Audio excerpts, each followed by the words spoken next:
What's up? Welcome to a new episode of the Movie Schmovie. This is episode number 358. My name is Steve. I'm one of the co-hosts of the show, and as always, I'm joined by Rob and John. Guys, how you doing? Good. Good. I'm doing great, and I want you guys to know, the listeners already know this, that the intro theme of this week's episode is not the usual theme. The intro theme is Red River Rock by the Silicone Teens from the Planes, Trains, and Automobiles soundtrack. Just because, you gotta take that one out and drive it around in the open air every so often. Great song. Yeah. So, how are we feeling today? We good? Rolling into that Thanksgiving feeling. Yeah, this Yeah. is a Thanksgiving week record for us people that are listening to this. Maybe we'll put this out early. Should we put this out on Thanksgiving instead of on Friday, just to have it? I love in it. people's ears? I think it's a great idea. Yeah. Boom. But this is Tuesday, so you guys are hearing us fresh. Like, we're actually all about to be doing some version of dealing with the holiday and having a little bit of time away from a certain one kind of stress to deal with maybe another kind of stress. Oh yeah. Oh yeah. But this reminds me of the old episodes we used to do a lot, rolling into Thanksgiving and Christmas. It always felt like this show had a kind of, it was one of my holiday high points, usually, when we would kind of get together for that, like last time we were going to see each other before the holiday or something. Yeah. So we should all be raising a glass right now. Yeah, there you go. That's the raise a glass sound. Sounded like Blue from Blue's Clues. It did. I heard it as I said it. Speaking of, there's the movie's out. I didn't see it, but I don't know the what is it? Blues Big City thing or whatever. I thought it was called Blues Booze Cruise. Oh, is that? Oh, wow. I'm thinking of a different one, but that sounds fun. Yeah. It's gonna be a good week. I mean, the normal stressors of just kind of funneling everything into that big family event. Whatever version of it we're all having this week, but it seems like it's going to be maybe like one of the better versions of it over the past few years, hopefully, for all of us.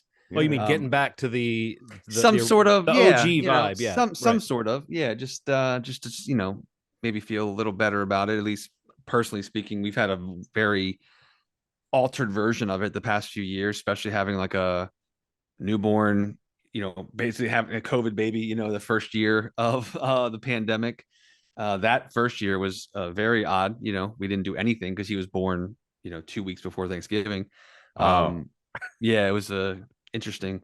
But yeah, it's kind of, opened up a little bit. We're still very, cautious about certain things like we've discussed on and off the podcast, but yeah, it feels nice to, look forward to this a little bit more each year as we've kind of navigated this. And it's always nice to see all the family members again. At least most of them. You know who you are. They do. They definitely do. Yeah, they do. But this will be a fun episode. We're gonna do a little news at the top. Some very happy news, something I'm personally thankful for. And then we'll get into the required viewing, and then we'll get into some other specials towards the end of the episode that we have planned. But yeah, so again, like John said, we're recording this on a Tuesday. The other night, literally on a Sunday night, big news out of the whole Walt Disney Company. It's kind of been brewing for a bit, but Bob Chapek was replaced by Bob Iger. He's in. The Bob's just moving around here. And kind of the news cycle blew up on a Sunday night, it looked like. Which, I mean, this feels like it's been kind of rumored for a while, and there's been reports of Bob Iger kind of being in meetings that he really had no business being in as a, retired former CEO or whatever you want to call him. And Chapek's been under fire for all of the, missing earnings on the recent call, and, the Florida, the whole Florida incident with the Don't Say Gay bill, and I'm handling Disney Plus and the way some of these movies have been released, whatever it might be. But Disney's kind of in a bad spot right now, which is like a weird sentence to say, because they kind of seem bulletproof for a while, but they've taken some hits recently, and they pulled the trigger, and Bob Iger's back for at least 2 years. I think that's the contract he's on. But I mean, I guess it sounds like he's supposed to be selecting and grooming another replacement in that time. But we'll see. I mean, it seems like the sentiment around it's been pretty positive. I know, like I said, this is great for me to hear. I always liked Bob Iger, at least his run as CEO at Disney, which is a company I love, and did not like Bob Chapek whatsoever. But Are you a stockholder by any chance? I am. I'm just Yeah. okay. Are Yeah. you, Ronald? I want to be. Okay. See, because this news has made so many people so happy. And I've been like, yeah, I'm happy. I'm glad to hear that a guy who might have a sure hand and, whatever, because Yeah. you can blame a lot of the kind of, there's a lot that's been happening to make some of those huge properties and franchises seem like they're kind of waffling in recent years, like Right. casting about. It's, I don't know how much this kind of leadership really affects what I care about, which is the movies themselves. Yeah. So I've been kind of trying to read that excitement and like figure out, is this almost like a shareholder's excitement, or is this maybe a belief in Disney as a company and wanting Disney to have a little bit more of a sure hand behind it beyond the financial aspect of it? But I didn't know, like, does this have anything to do with anything creative? And it seems to me like probably not. The Kevin Feige has kind of been the Bob Iger of the Marvel thing, and Yeah. Kathleen Kennedy is kind of the Bob Iger of the Star Wars thing. If you look at your little kingdoms under the Disney kingdom, it's more about how the whole thing is managed, right? And maybe Yeah. even it's more about people's confidence going forward in the product and on that corporate level. But I don't know. I guess I'm kind of wondering what would be different if Bob Iger had been around the last couple of years. Is it just a mood thing, or is it the decision making that he actually would be capable of that would have helped the company out? Do you know what I'm saying? I'm just Yeah. spitballing. Yeah. But- My understanding on top of the movie stuff is the park stuff seems to be the stuff that I hear about the most, kind of the nickel and diamond that's happened over the past couple of years. The park passes that have kind of changed their value. Like, things don't work the way they used to. A pass used to take you to certain rides and now it doesn't. Now you have to do stuff through it. I've heard that's one of the main things. That's a huge thing, especially if you go often. Like, if you have like a yearly trip, bi-yearly trip, and your experience is completely altered from the experience that you've known for the past 5 or 6 years, well, maybe more than that, let's say 10 years, right? I mean, there are things like that. That seems to be the glaring thing, like the biggest thing aside from the movie stuff. So he's a nickel and dimer. You kind of hear it in the calls. It's an emphasis on kind of tightening things up and making things work and reorganizing and things like that. So that's what I've heard. Now the movie stuff, come on. Is that the elephant in the room? There's been a shift. There's been a shift. I mean, that's Disney Plus was Bob Iger's baby. And what we're seeing is a service and then a bastardization of a service after it fell into the hands of somebody else. So, I mean, But I mean, in what way? I mean, I guess I'm trying to pinpoint what has Bob Chapek been responsible for that Bob Iger wouldn't have let happen on that creative side. I think the whole go ahead, Steve. I'm gonna let you. I was going to say that the main thing that he did was kind of restructure the entire organization in terms of how content is funneled. So like they kind of redid everything. They broke apart the film and television and Disney Channel. Like, they used to have that all compartmentalized. And they kind of funneled it all underneath the Kareem Daniels, who was like I forget what the proper title that he had was, where like he was the one in his department was kind of basically deciding where each property was going, whether it was to the linear channel or the Disney Plus service or theatrical or whatever it might be. And that's kind of where a lot of criticism started, was because like that kind of oversight in terms of what's right for each of those outlets, from a person who didn't seem to maybe be, there was question about qualifications to have that role, to be able to decide where these properties were going to be premiering on which Disney Avenue. So that was always something that was criticized, kind of how he restructured the organization. And day two of Iger coming back, Kareem Daniels was let go. Like that's gone. He's gone. And he's kind of changed who is overseeing park experiences, like Rana was saying. There's a whole restructuring happening again in this next coming week or two. I'm sure there'll be more announcements.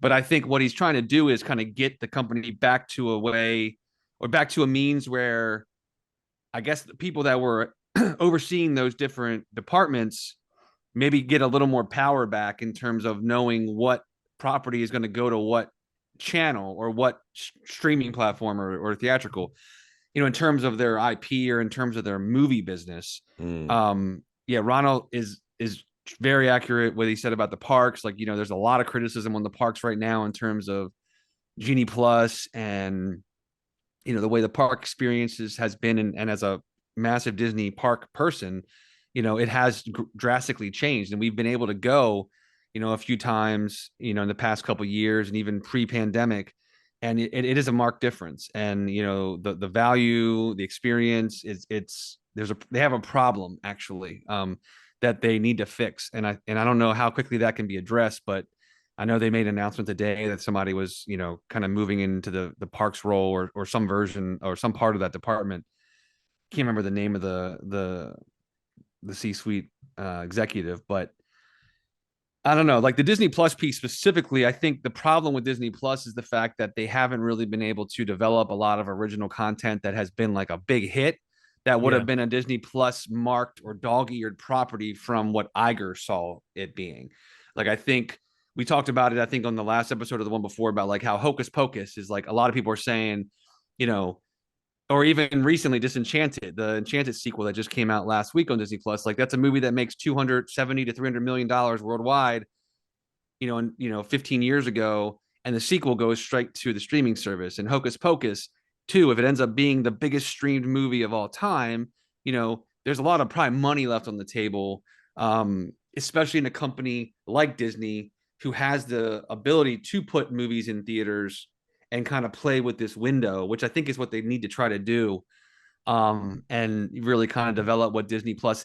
And honestly, like, there's so many moving parts, not to get into the weeds of it all, but I think Iger's big thing, he was behind Marvel, he was behind Lucasfilm, he's a deal maker. There's a lot of conversation around what he's going to do with ESPN. That's a big question mark that he'd explored before, of whether Disney would get rid of ESPN. It's kind of like a big question mark on the books. And a lot of the analysts that followed it specifically about the stock, they've been talking about that for a while. And the Hulu question of it as well. Like, they have a 67% stake in Hulu, and the remaining is through Comcast. Comcast has basically said they're not going to release that stake unless, it's at a premium price. Yikes. If that means Iger can get that and, kind of fix what Disney Plus can be, and, maybe make it kind of a all under one roof kind of thing to kind of expand out what the programming looks like, that would be huge, I think. And I don't know. I just think it's a really good thing. I just don't think anything that Bob Chapek has done for the company. And I gotta say, it's like, I don't know the guy, I don't have a personal opinion about him. Just like, inheriting this, for a pandemic and taking over Disney Plus. And, I'm not saying he's had an easy go of things either, but I just don't think it's been handled properly. I don't like how he handled all the conversation around Florida. You don't like his stupid face. You his don't stupid like face, his his ugly stupid, children. stupid face. Stupid face. I'm taking it personal now, but I don't know. This is like a huge, huge deal, and yeah. What it means for Disney long term. I would say I'd be shocked if he stays there for only 2 years. I would probably say it'd probably be more 3 or 4. But I have a feeling, and I sent it to you guys on the thread, like there's got to be some big play for Bob Iger to come back. And I don't know if that means acquiring something big or possibly even selling Disney. I don't know, but he is a massive, that's his legacy thus far at Disney, is like this deal making nature. And yeah, I don't know, like even the Pixar, being involved, it's like all the big things that Disney has now. When we talk about their IP, he is the reason. I mean, for the most part, like he is the reason that it's a part of Disney now. The Fox deal, like it's just all it's majority him. So he's got to have some motivation to come back. And yeah, I'm excited to have him back. I was always a fan of his, and again, I'm a hardcore Disney fan. across the board, yeah, I own stock. I go to parks. I'm all about it, that Disney life. But they're in a weird spot, and it's a positive, I think. Positive thing, I think, across like the board. I think to have him back, and and yeah, to see where it goes from there. I mean, they're in a weird spot for sure. Yeah, yeah. I didn't realize, I kind of looked up and realized that I'm a Disney person. You know what I mean? Like I've always Yeah. known it. I was a big Disney Channel person growing up, and Yeah. I've been to a ton of the parks. I think I still owe you a wall, a refrigerator magnet from From the Disneyland Tokyo. yeah, I still do. Like I still think you have have it still. Yeah, I still owe that to you. So like I've been to Paris, to Japan. I've been to Paris twice, Disney Paris twice. I'm a huge fan, just like you. And I think that what I've come to realize is, you know, I thought that this change was going to be, when you hear the internet talking about Chapek being sucky, but then when you see it happen, and I've been to the parks and I've seen some of that stuff. And I hadn't been there since the changes. And then when you hear what it is, and it's just like strange stuff. And especially if you pay the money you do, it should feel like a premium experience. And taking that away from people, this isn't like going to Hershey Park. This is Disney. There's a premium experience, and it should be treated as such. And so should the channel, and so should there's a prestige that comes with their stuff. It's not accidental. It comes from years and years of development. It's why we feel the way we do about it, and why we're so hard on it. It's why I feel so hard on the Marvel stuff when it falls a little flat. Because it's the air we fucking breathe. The air we breathe. Yeah. So I'm curious. No, but it's like Disney has so many big things. It crept up on me too, Ronald. Like when I was like, oh, I guess even though I want to talk smack about their kind of their tendencies as a company and their kind of cultural dominance that they try to go for, and they're kind of, squeezing out maybe of certain type of creatives from their company and underpaying of teams of animators and effects artists and all that stuff. And then it's like, oh yeah, but then they produce a lot of my favorite like popcorn movies, at least. Yeah. And then they continually get me hooked in every time I'm like, well, this is just popcorn. It's like, no, it gets me in the feels too. We were talking about Pixar before we started recording. Pixar, the Disney animated movies of recent years, there's lots of good stuff that comes out that's like it still has that imprint of quality that you sort of expect from them. But I guess what I'm saying, and that I think I'm agreeing with what you've said, Ronald, and this is what maybe we're all saying on some level, is like it's like it's such a massive company. It's you don't want to be like a shill for it, But there is a lot to love about what they put out if you are a fan of movies, or if even with Disney Plus, the potential of those offerings. I heard somebody just this week, actually, they were talking about that Armor Wars show that then got kind of turned into a movie. Right.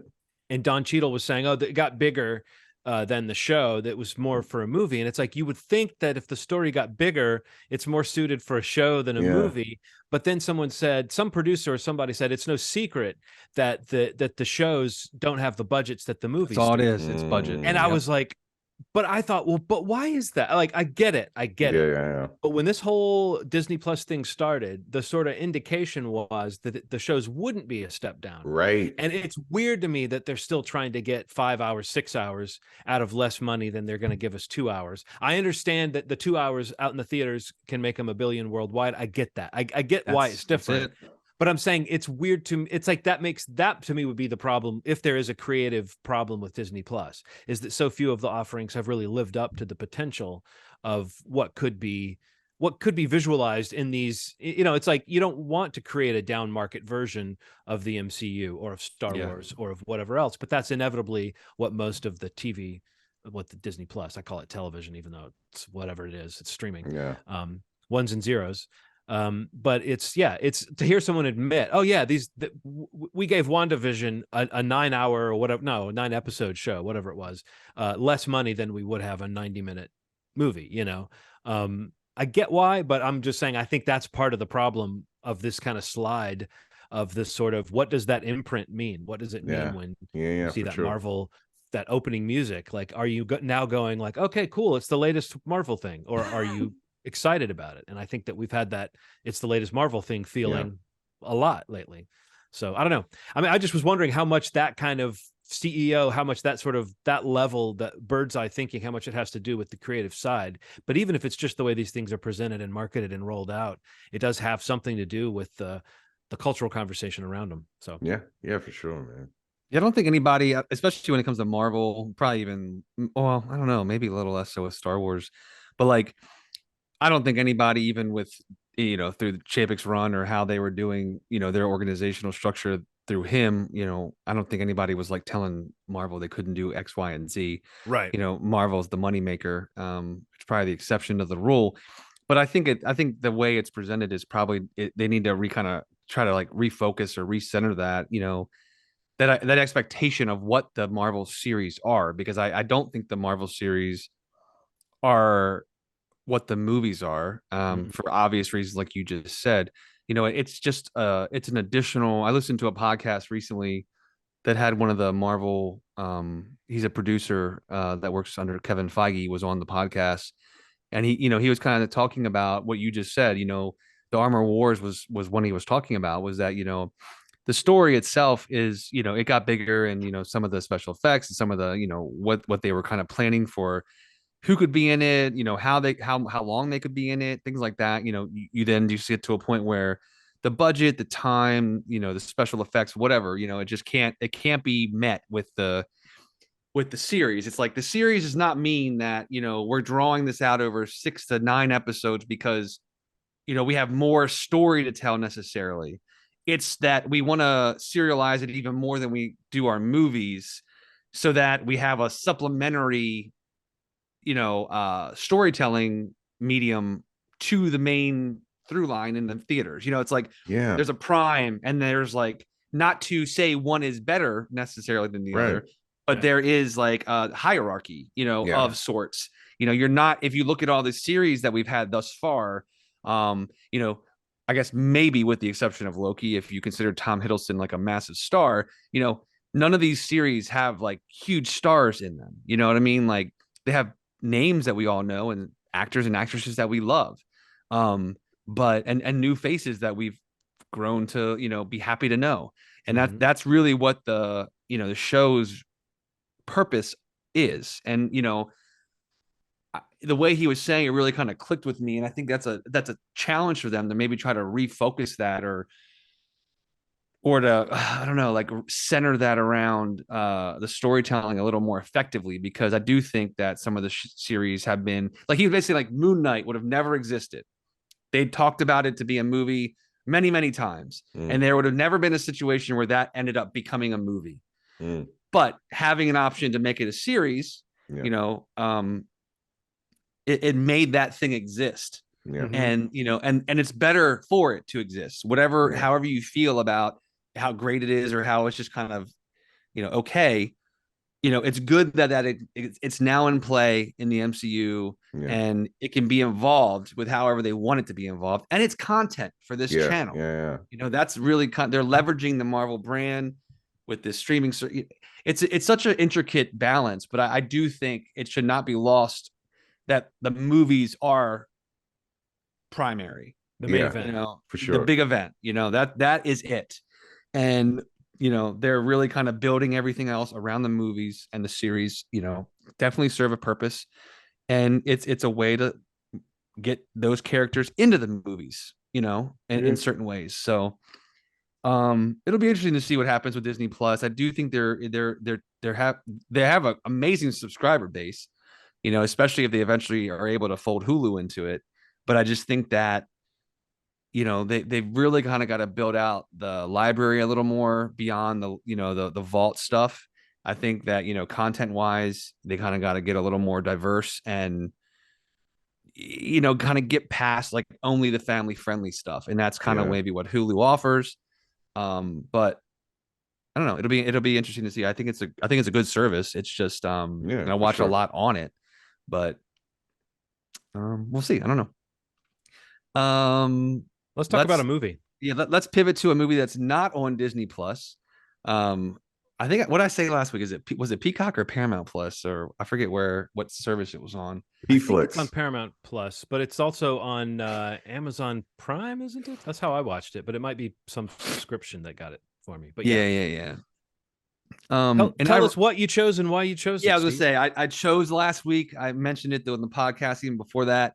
Planes, Trains, and Automobiles. I just it's a movie this time of year, especially. Happy Turkey Day, early, or if you're listening to this on Turkey Day.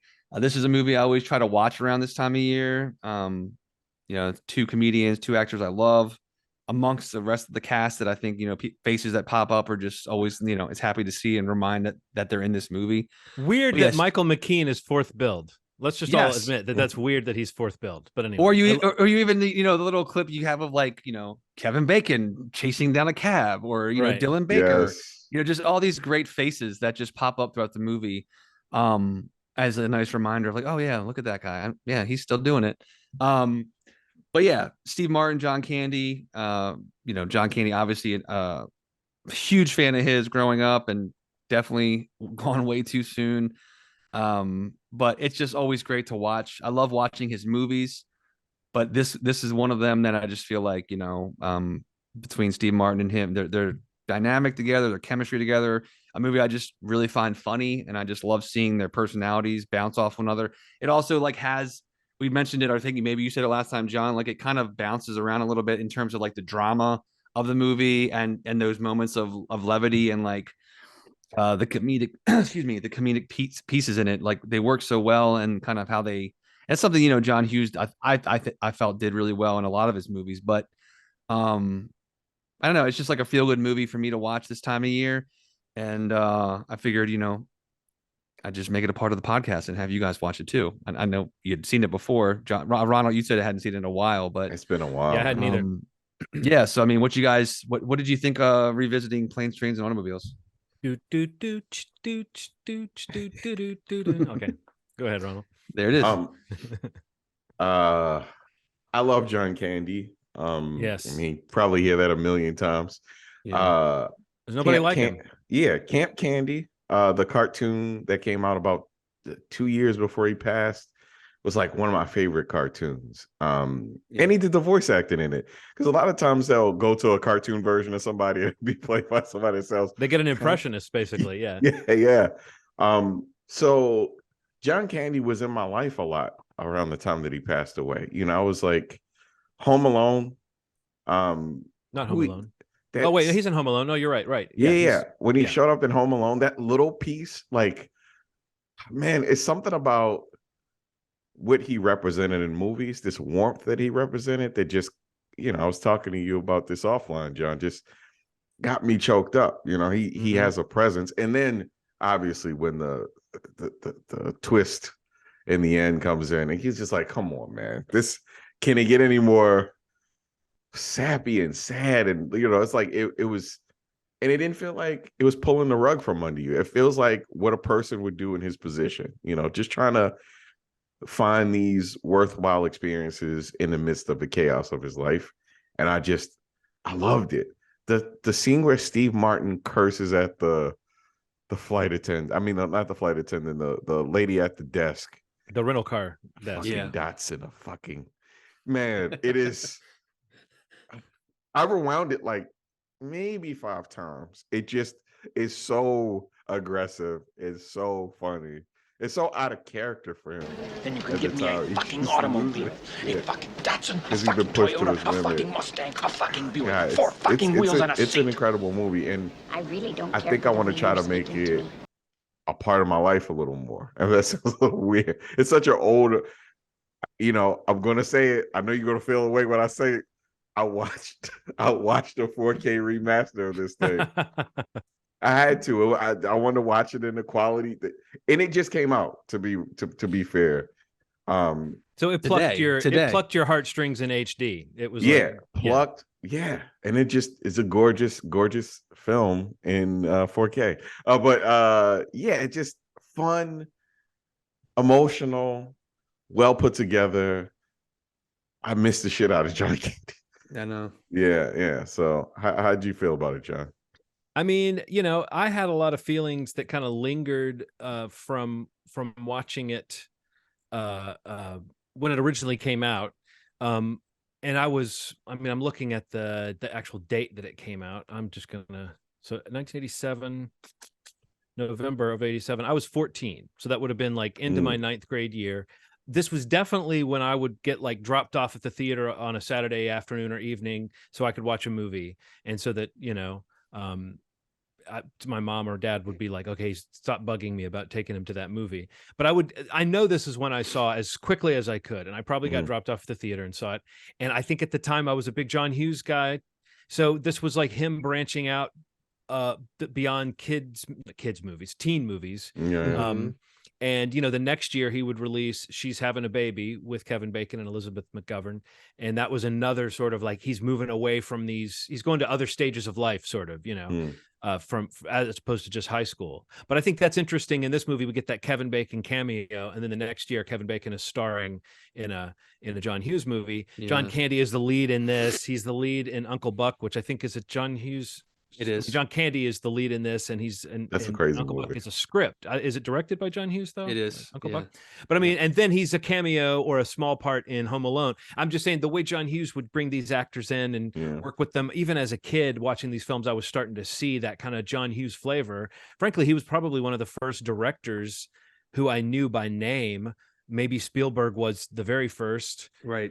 And then somewhere in there, I might have learned about some of these other folks. But John Hughes was right up there with a name brand, someone who I knew. Oh, he wrote this one but didn't direct it. Oh, he wrote and directed this one, And of course, Ferris Bueller was one of my favorite movies at that point. I was a big Pretty in Pink guy at that point.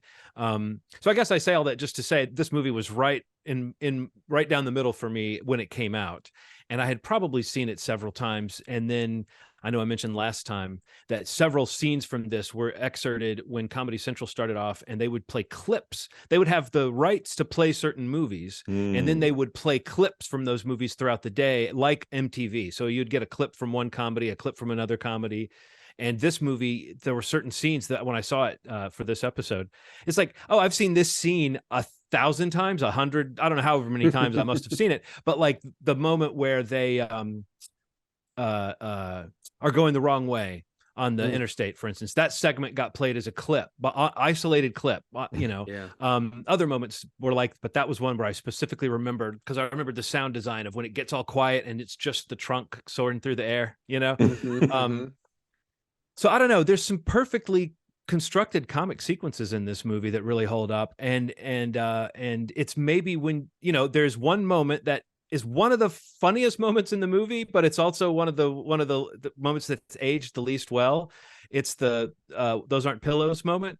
I think in 2022 that plays very much as a joke about toxic masculinity, as a joke about what we call gay panic now, which is like the idea that the worst thing for a straight guy is for someone to think he's gay, or to feel gay for a second. In the 80s and 90s into the 2000s, that was the main joke, honestly, for like bro comedy. Yes. This movie has that funny moment where it's like, it made me it was like, okay, so this moment hasn't aged exactly well, but the moment still plays as funny because the joke's on them for being so uncomfortable about it. But I also think the way John Candy and Steve Martin play that moment of waking up in each other's arms and John Candy kind of kisses Steve Martin's ear, I think that's fun. Like the physicality, the way that's staged is funny beyond anything about it that may have not aged particularly well. And I guess I'm just getting at how funny this movie can be with these actors bouncing off of each other.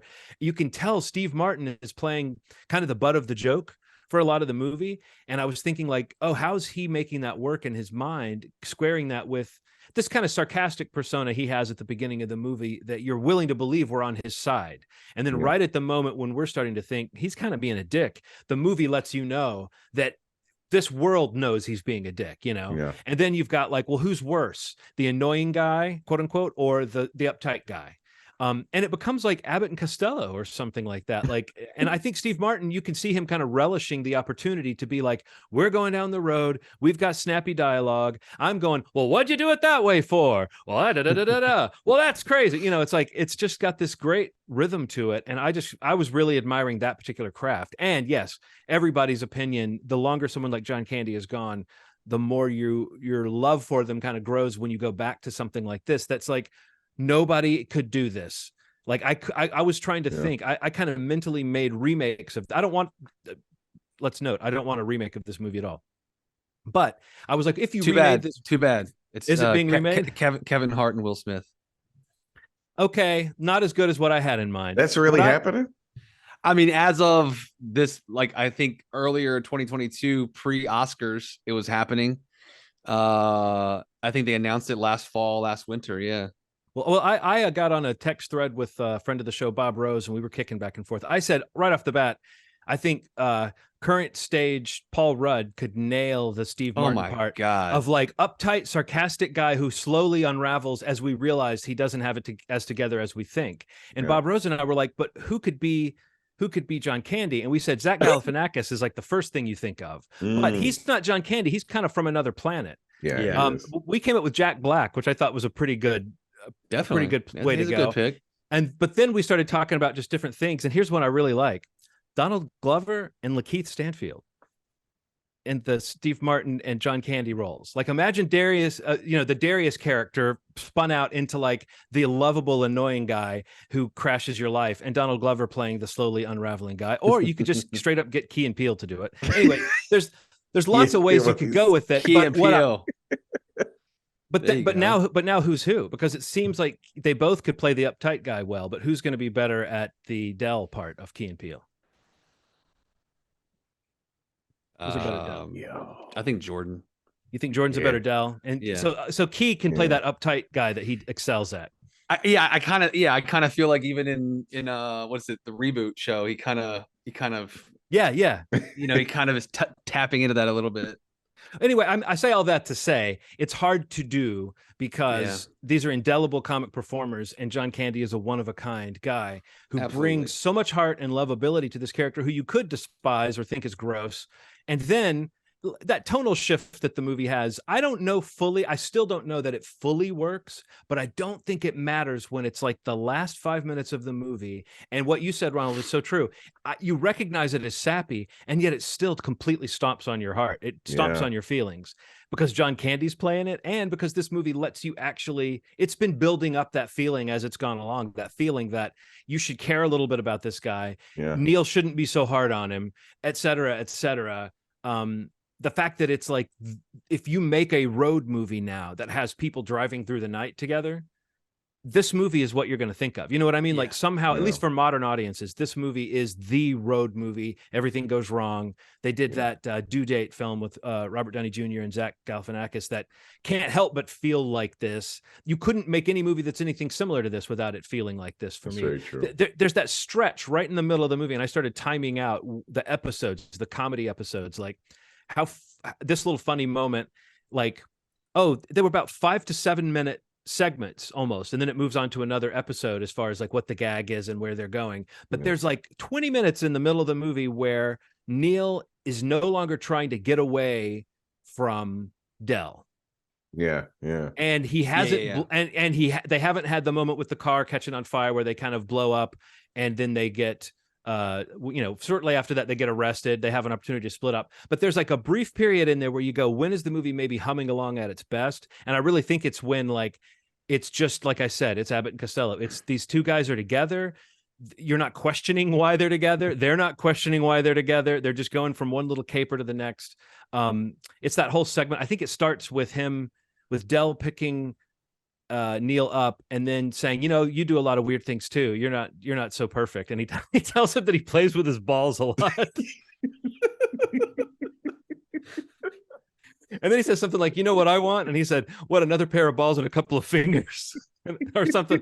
Anyway, it's just such a strange bit. But from that moment on, it's like, there's like about a 20-minute segment where the plot isn't really progressing so much as they're just moving across, they're moving, but the story is stuck on like just watching these two guys interact. And it's just pure comedy joy. I mean, Steve Martin and John Candy in the car, like miming the piano along to the Ray Charles song while he's like throwing the cigarette in the back. All that stuff is just chaos. It's insanity. Yeah. And it's so well delivered that I was like, okay, yeah, this movie still has it. And yeah, sappy as fuck when Steve Martin is going away in the train and he's looking back on the events of the movie. But it got me. I it always gets me when a character does that, when they like think back on what they've been through. Yeah. And it was corny the way it was presented, but who cares? It was so effective. And yeah, I also think it's a little bit weird the way the movie ends, because it's like Del smiling at Steve Martin kissing his wife. And I would say if the movie does have a weakness, it's that we're supposed to, I guess, care so much about Steve Martin's relationship with his wife, but I found her to be a total zero in the movie. I think there was a lot of stuff they supposedly cut that had to do with her sitting at home thinking Steve Martin was cheating on her and not believing his stories from the road. I'm kind of glad they cut that stuff, but supposedly the original edit of this thing was like almost 4 hours long. So there's a lot of stuff that got cut out to get the movie that we got. But I feel like in my mind, the real point at the end is not, oh, good, Steve Martin's at home with his weird wife. It's more about Neal has let Del in. Like the more significant moment for me is him saying, here's a friend of mine, you know. Right. That's more significant than, thank God he made it home to his kind of bland family, you know. But again, it's a kind of a holiday classic. And don't you think movies that can tether themselves to a holiday are always going to have that extra replay value and extra emotional pull? Yeah, totally, for sure. Yeah. You got to earmark those ones, keep them around every holiday season. Thanks for suggesting it, Steve. Yeah, it was good timing. And I saw that 4K came out, I think today, right? Yeah. So that was good timing. I didn't know that, but awesome. Had to do it. Do it, man. Do it up. And also just I mentioned it last week, I think, but Ryan Reynolds announced recently that I think last month that his Maximum Effort production company, they're making a John Candy documentary. He's a very outspoken fan of John Candy, like it's like his favorite person. He always posts, stuff like on the anniversary of his death or what would have been his birthday or stuff like that. But this year, he posted something about that he along with Maximum Effort, and I think Colin Hanks maybe he's involved in it. It seems like he might be directing it. Oh, wow. But that it has John Candy's family's blessing, like they've gotten access to all of his archives and home videos and stuff like that. So obviously I can't wait to see what they come up with there, because if Colin's directing it, he did a great job with that Tower Records doc. So I'd love to see a documentary about John Candy and what they come up with. But hopefully that'll come out probably next year or two, I guess. Cool. And Ronald, I just wanted to throw back that rental car booth scene, or the desk scene that you're talking about with Edie McClurg, where all the fucks. That scene was instantly legendary. Like I remember walking out of that movie and it felt like the world had figured, it's like everybody knew that scene. Like that scene earned you something. It was rare. Nowadays it might not be that surprising because we have torrents of cursing on television, but hearing an actor like Steve Martin cut loose like that, and Edie McClurg getting to play a little bit of a spin. She usually plays super nicey Midwestern lady. The fact that she got to play that like person who's like, when she finds out he doesn't have the receipt that he needs, the look on her face, and she goes, oh no. And she's so glad that she can tell him to get fucked. But it's just like a perfect moment. And I think of it next to the moment on Seinfeld where they don't have his car. They took the reservation, but they don't have a car. And he's saying, anyone can just take a reservation. You have to keep the reservation. But like, I think there's something about that moment when you're at the rental car desk. It's a great moment to unravel, because that could be that could be the final moment of, I'm about to escape from this airport. Oh man, but such a good scene. Also, let's give Dylan Baker props for that hilarious loogie face that he makes, like when he looks where he goes and he gets this almost like look of horror while he's trying to. That's such like a well-observed comic thing. It is. Oh man. Also, the dog frozen with his teeth bared is so stupid, but it always gets me. All right. Yeah. So we liked it. We feel like it holds up reasonably well. I mean, no comedy from 1987 is going to be totally seamless in the modern age, but this one holds up reasonably well because I think it's because of the heart, and it's because of these kind of recognizable archetypes. Like we've all felt like both of these guys at different times, I think. Yeah, for sure. For sure. All right. Well, I guess it's on me. All that remake talk made me start thinking about comedy remakes and how they very rarely work. Almost as bad of a track record as comedy sequels, I think, is comedy remakes with how well they work.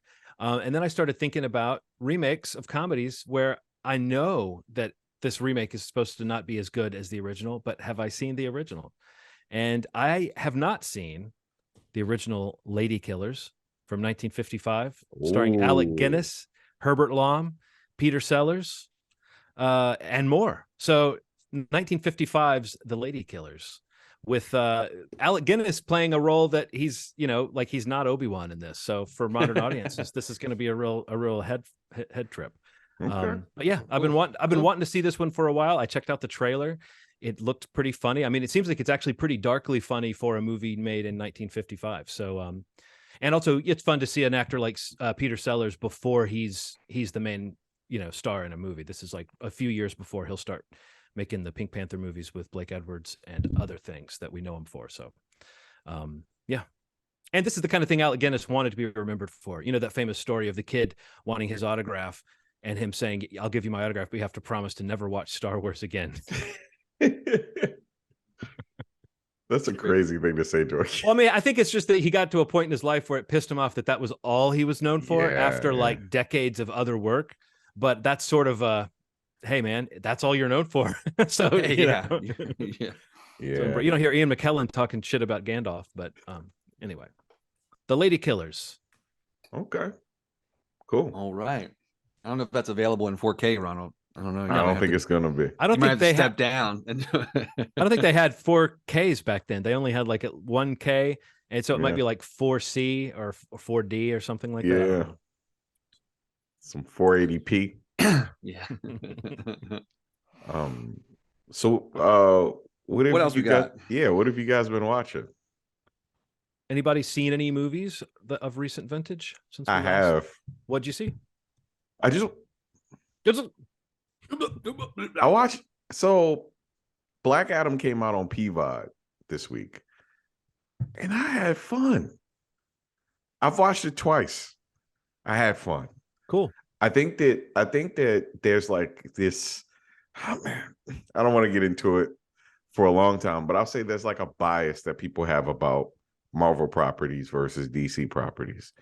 And I think sometimes just going into a movie that's not really connected to a larger story is just fun sometimes. Sometimes I just want an isolated story that's chaotic and silly and has a lot of explosions.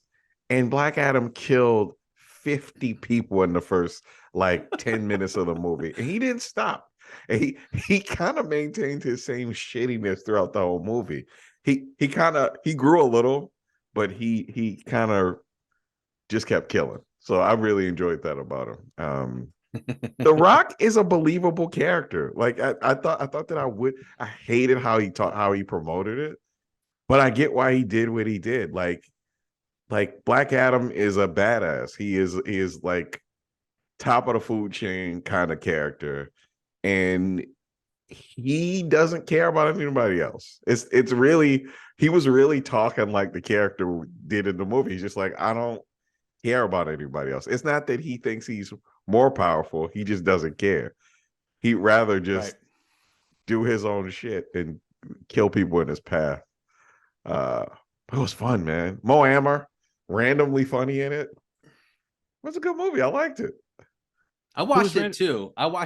And I think, I mean, I don't think I liked it. Didn't like it? But I don't know. Like I just feel kind of like, I know. I don't know. Like I feel like some of the action stuff I was okay with, and some of it I feel like it moves pretty quick, which is a compliment, and I think that's probably like a good thing. Yeah. I just kind of, I don't know. Like I felt like it just kept going back to. It didn't really feel like there was much, and who am I to expect it? But I mean, like really a story, at all, like beyond really kind of like that massive narration to start the movie. Which kind of bothered me. That it was that loose voiceover at the beginning. It was loose, man. But I don't know. Some of the action looked cool, and yeah, the effects were fun, and there was some cool, like the way people's powers worked together were kind of fun at times. Yeah. And I gotta say, like, I mean, if I'm being honest, I found Hawkman and Dr. Fate or whatever his name was. Yeah. I found them far more interesting than Black Adam at all. Like that was me. I could not be interested in Black. I mean, The Rock is fine. You know what? You do your thing, buddy. But Yeah. I mean, the superhero of Black Adam. I did not get reeled in at all beyond just like watching him destroy shit. But like the He was good at Hawkman that. stuff, like his dynamics with his Yeah. team, even just I love Aldous Hodge, like in everything he's in. Me too. And I hope we see more of him and stuff. Like if you're not watching, he's on that oh shit, what's it called? City on a Hill on Showtime. But yeah, I just love him. And I think that yeah, I don't know. When he or Dr. Fate were, you know, on the screen or having anything to do, that was the most interesting stuff in the movie for me. But you know, they're even with, you know, they're doing the best they can. Like I think the script is pretty bad, and you know, some of the dialogue is just like cringy.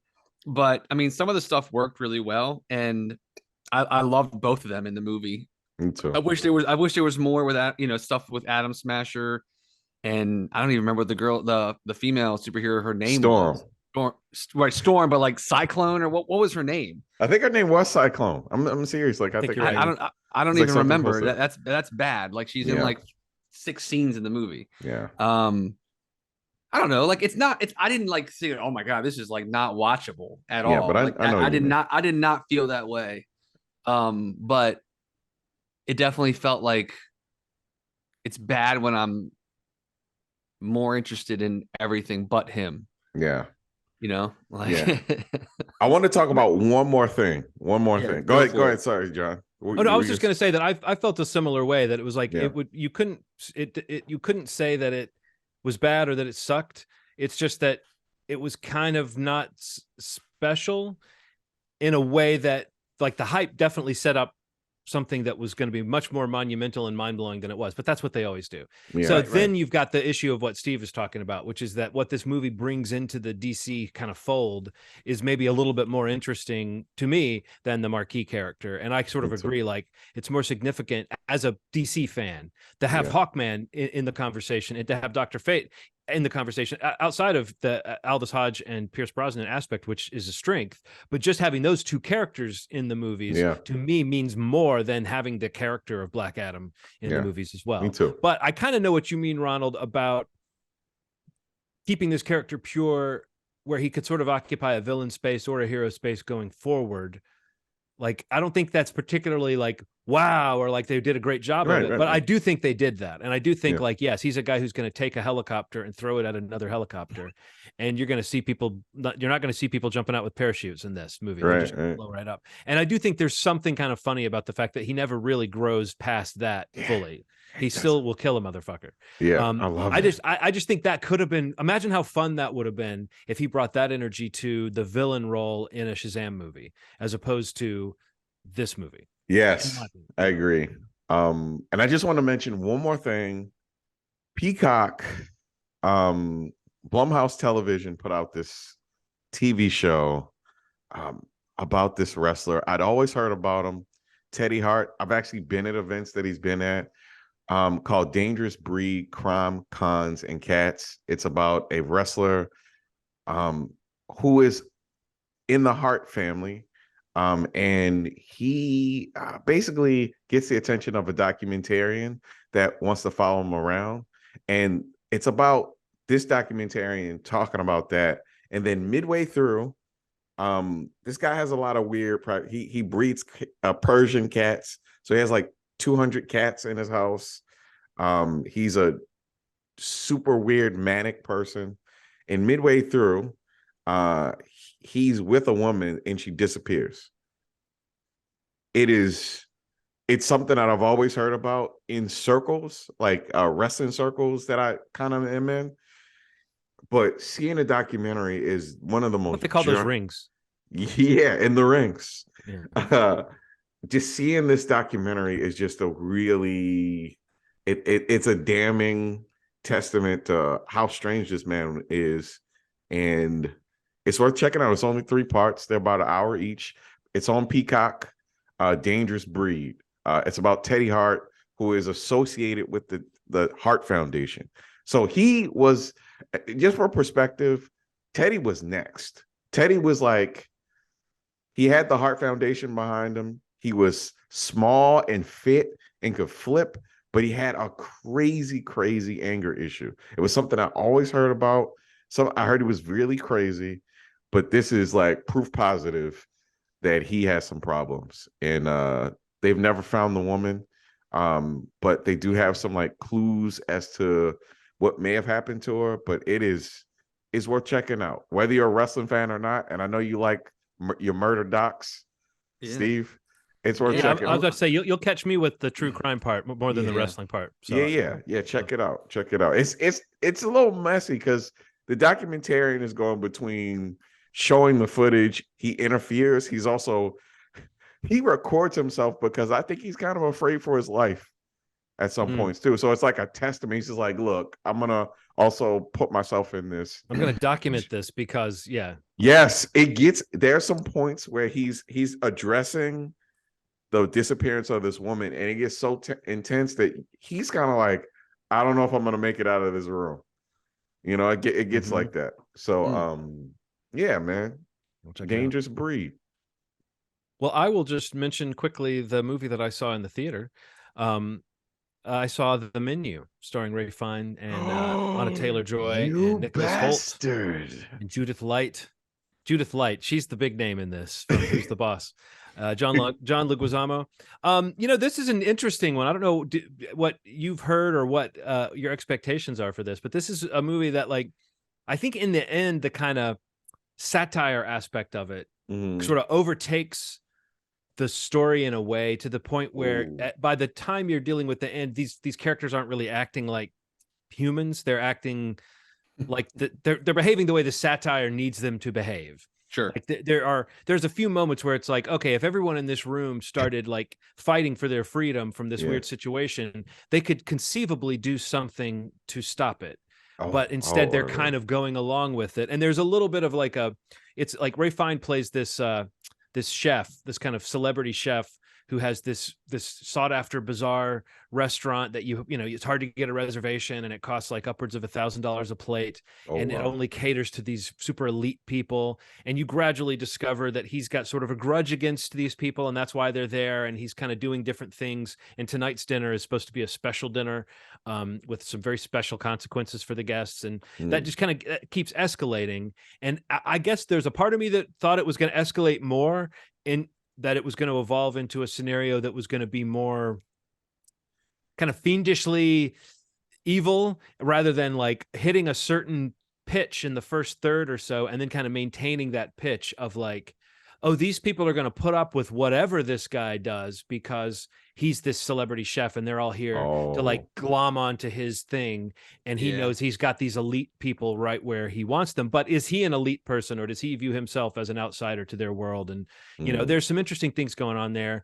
Nicholas Holt's character is particularly kind of funny in terms of the dark comedy and like, oh, wow, this character's kind of cruising for a certain kind of comeuppance. Lots of really fun, great stuff. But I did feel like it didn't keep evolving and showing me new things. It is kind of confined to one scene, one room, one restaurant where it's all unfolding. So it's a little bit like a play. That's not really a knock. It definitely does some things really well. And right up to the end, it's throwing moments and images and performance bits at you that are really engrossing. But I would say for me personally, I feel like there was a certain point where I got ahead of the satire of the movie and I wanted it to go someplace else in terms of the story, because there's just a few things that happen where it's like for instance, there's a moment where they give certain characters a chance to escape, and then those characters try to escape when they're recaptured, and there's not really any like that doesn't end up being anything. It was just sort of a scene, but it's not like what you kind of expect is that now that these people are recaptured, it's going to go up a notch, or they're going to be punished in some way, or it's going to be some weird thing. And instead it's just like, no, these people are back in the world of doing whatever this chef says they should do. Which again, that celebrity chef thing is enough of a phenomenon. It's you almost can get me with that, the idea that these people will sit there and basically wait to be tortured or killed, in a scenario just because someone is saying, you got to do what I say. And that's not quite what happens in the movie. I'm just saying that's the kind of extremes that this guys trying to push people to. But you could see why Ray Fiennes would pick this role, and you can see why almost anyone would be involved in this. I mean, the pedigree, it's directed by Mark Mylod, who is like, I think he's involved with like Succession and had something to do with Shameless. So yeah, social satire. It's much more interested in being a social satire than it is in being a thriller or a horror film or even a dark comedy.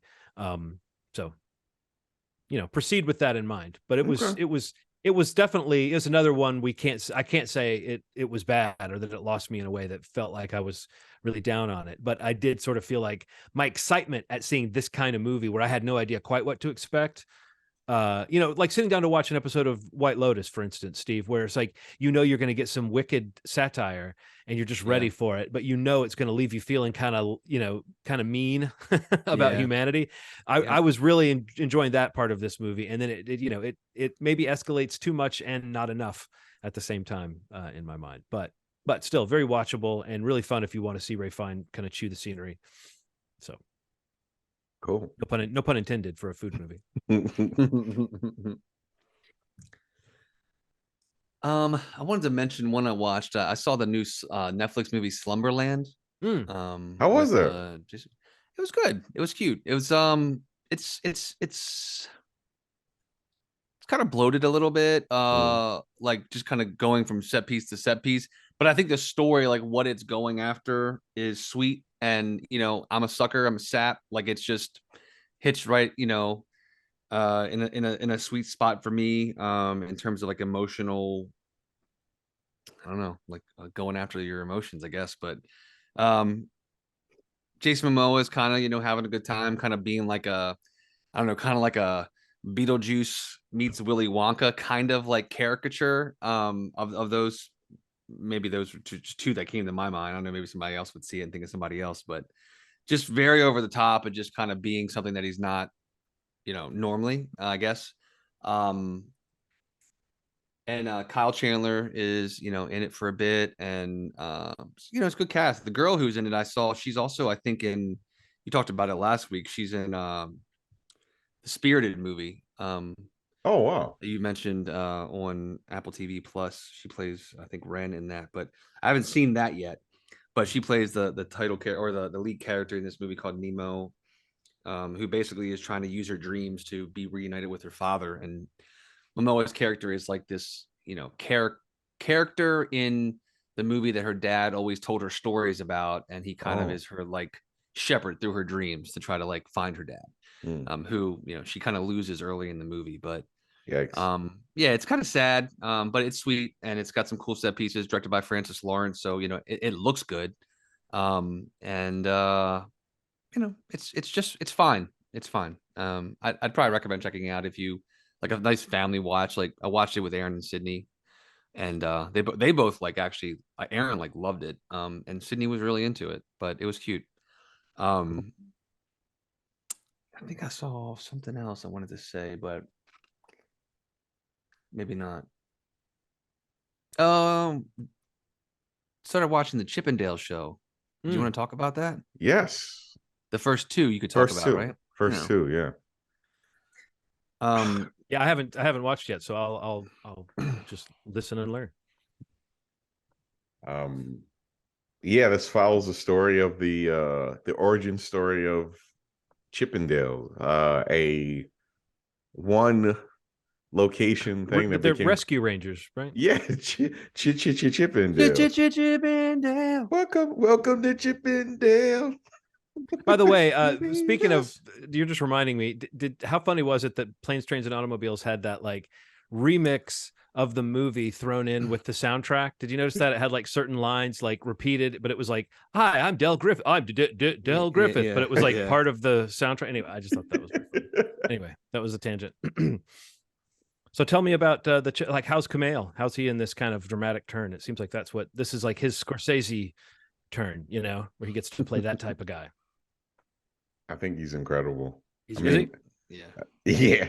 What he's doing. I mean, so one thing I had always heard him say was that he would never play a character that had an accent, right? Like that had a heavy accent. And when I saw the trailer, and heard it, I was like, this must be something that he feels compelled enough to make this compromise for. And I don't know if you've seen the documentary about Chippendales that came on. Oh God, I mean, we talked about it. Yeah, yeah, we did. Gruesome situation, and it doesn't steer too far from that. But seeing the dramatization of it, Kumail's just, he's kind of a force in this. That guy's very subtle. Yeah. And Kumail's doing a lot of fighting with his eyes and his face, and it's like, I'm very curious to see. Steve watched a little more, but I'm curious to see how the nuance that he's kind of showing throughout the scene, because he's a bag of fireworks, but he can't really show it. It's kind of, he's battling these cultural sort of standards that have been put on him, but also wanting to be a capitalist at the same time, and wanting to make money, and he makes all these compromises and changes things, and it's interesting to see what's going to break him. Even though I know the story, it's interesting. I want to see how they depict that in it. But it's really well put together. The cast is just, there's nobody that I don't like in it. Is anybody in it that? No, it's great. I mean, yeah, the cast is awesome. You mentioning White Lotus reminded me of the one I wanted to mention, John, because Murray Bartlett is one of the leads in the show. He plays Nick Denoya, who is, again, go watch. If you want the doc series version of this, the Curse of the Chippendales doc series is the one Ron was talking about, that came out last year. But he was like, a producer, writer, creative director, dancer. He's the one that Steve brings in to, create the Chippendale show, and their relationship develops, and I don't want to spoil anything if you don't know the story, but he's great in the show. He was awesome. Everything goes great. Everything goes well. Yeah, the friendship goes well. Great. Yeah. The business goes great. Everything. Yeah. Still the biggest thing in the world. Yeah. Yeah.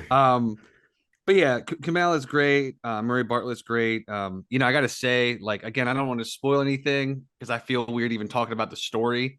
But huge fan of Dan Stevens, and he's not on the show a ton, but he's a very important part of the Chippendale story. Yeah, he plays Paul Snyder, who was married to Dorothy Stratton, and if you know what happened to Dorothy Stratton, you know what happened to Paul Snyder.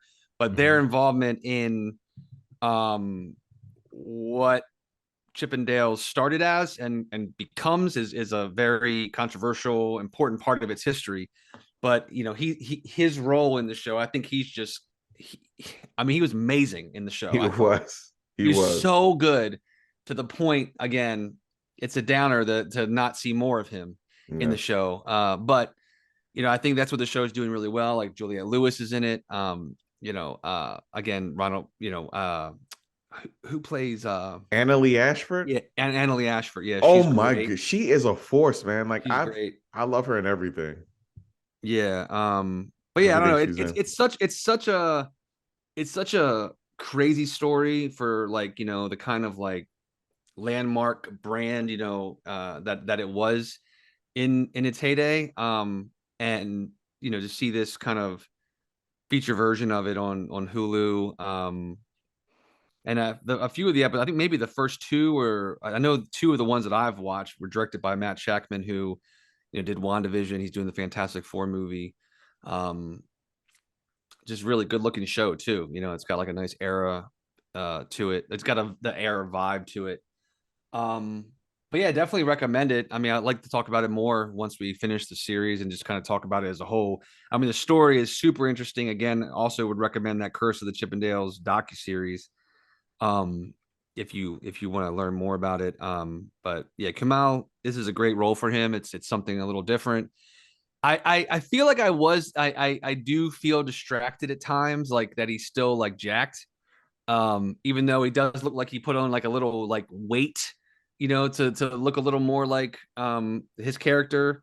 But you can still tell that like Kamal's in amazing shape, and it's a his little face is still distracting. chiseled. It's like it is, but you could tell that he gained weight in his face. Because like if you look at him in like whatever Eternals or even just him on any kind of video, like even when he was on Murderville on Netflix, the Will Arnett kind of improv series, like he's just so cut. And I was like I was very aware of it watching this because you could tell that he tried to look a little more like Banerjee, and he does. He really, you can see a bit of a transformation. But when he's walking around in those like suits, you can tell dude's got nobody's messing with this guy. But I love him. This is a great vehicle for him, and I'm excited to watch the rest of the series. Yeah, for sure. I'll definitely check it out. I kind of need a show to watch with Nikki, so we'll sample it. Definitely. Yeah, man. I don't know. I got nothing else. Yeah. Welcome to Chippendales on Hulu, by the way, if we didn't say that. Yes. I think the first 2 episodes are out now. Wait, no, or did they all come out at the same time? I think first 2 came out. First 2, okay. Yeah, first 2. That's right. They usually do the first 2. Give you a little sample. I do love like the Hulu like series true crime, like so ripped good from the headlines series that they're kind of rocking here. Yeah. Whether it was Pam and Tommy or The Act or this, it's just like they got a nice little slate of these like adaptations that they've done from whether it was a docu-series, which was Candy the name of that one with Jessica Candy is a Biel good one. Yeah, Jessica Biel. I like that a lot too. Yeah, me too. That was great. They've got a nice little niche there where they kind of get these things launched pretty quickly and get into production. Again, full circle here. Let's get this, funnel these into this Disney Plus service. You got a more of a well-rounded package here, maybe. Yeah. But by the way, just before, I know I keep coming back to planes, trains, and automobiles tangents, planes, trains, and automobiles tangents. That is, I just wanted to share this interesting thing with you. I looked up the cinematographer of it because I was thinking, like, why do I like this movie so much, like the way that it looks? And so I looked up the cinematographer, Donald Peterman. This guy basically, he's the 80s. Let me tell you the movies that he shot. Flashdance, Splash, very Cocoon. Wow. Damn. Star Trek for the Voyage Home. Then Planes, Trains, and Automobiles, and She's Having a Baby, but also Point Break in 91. So he's not just an 80s guy. And then, interestingly enough, here's maybe a case for him as a good cinematographer. He becomes Barry Sonnenfeld's cinematographer when Barry Sonnenfeld starts directing movies. So he did Addams Family Values, Get Shorty, and Men in Black as well. Nice. Wow. So that's a pretty awesome resume for a cinematographer. Anyway, just wanted to say, because this was a nice looking movie. Planes, Trains that is, especially in Ronald's 4K version. I'm sure. I was really only seeing, I keep wanting to say I was only seeing 3Ks, but that's really bad. So you got to say 2 or 1. Yeah. Oh god. Well, I think that'll do it, guys. Yeah, I just killed it. Yep, you did it. Movieschmovie.com is the website. You can subscribe to the podcast through whichever podcast platform you prefer. You can listen to the episodes of our entire catalog right there on the site if you prefer to do that. Also, youtube.com/movieschmovie podcast if you want to watch the video version of this episode. Or how far back does the video version go at this point, Ronald? How many episodes have been videoed? That's a good question, man. Yeah, I know. We're getting up there. Yeah, I think it goes pretty far back, right? I don't know. It's a lot. Quite a bit. Yeah. And make sure if you do go through the YouTube option, that you subscribe to the channel, hit the notification bell so you get those updates. Because they do put out some videos in between episodes, like news, if something news breaks, or the little teasers here and there for upcoming topics. But next week we'll be doing John's pick for Lady Killers, the OG version. And going forward, I don't know. We'll go into the holidays. Christmas is coming up. I'm sure we'll have some fun things to discuss. And maybe I'll eventually see Wakanda Forever. Who knows? We'll one can only hope. You thought it was called Wakanda for Never, and so Forever, you yeah. It's like forever, or at least until Steve maybe it'll stay in Forever? theaters until it can get to a theater. Yeah, that kind of depressed me that I saw Black Adam before Wakanda Forever. Like, oh, but it's on VOD. It's here. Yeah, I don't need right. to go out. That's why. It's like, That's why. that's it, man. It's We the have only reason. 75 full episodes on YouTube. See, that's a There lot, it is, folks. 75. 75. Holy You can see my whole COVID hair ponytail phase. Progression. Yeah. All right, cool. Well, we'll see you guys next week. As always, you've made our day. Thanks. Bye. Do, do, do, ch, ch, do.